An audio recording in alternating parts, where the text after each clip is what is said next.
Крис всегда стремился быть хорошим сыном и студентом.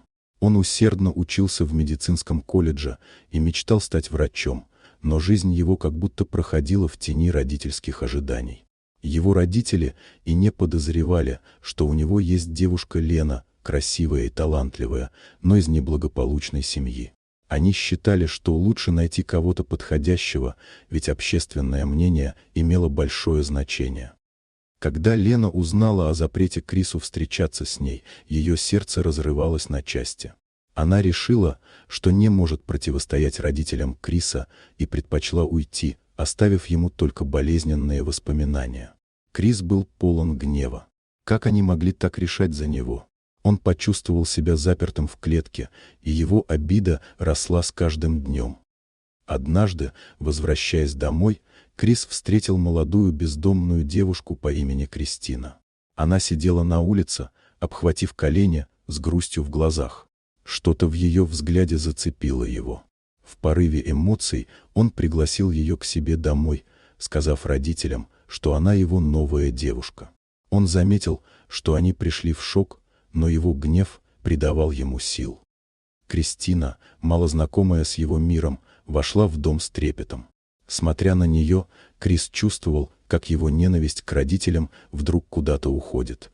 Вскоре они закрылись в его комнате.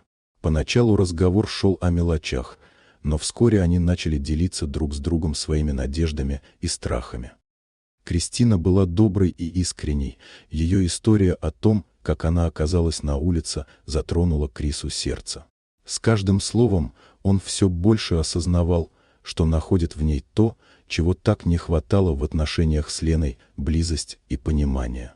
День за днем его чувства углублялись, он влюблялся в Кристину, и вскоре она стала для него чем-то большим, чем просто актом противостояния. Спустя месяц их жизни вместе они уже не могли представить друг без друга. Кристина нашла работу в местном кафе, где мыла посуду, и на ее лице засияла надежда.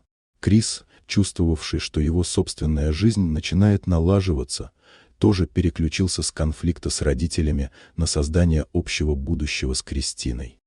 С родителями он почти не общался. Их страх выливался в упреки и недовольство, но Крис в ответ лишь пожимал плечами.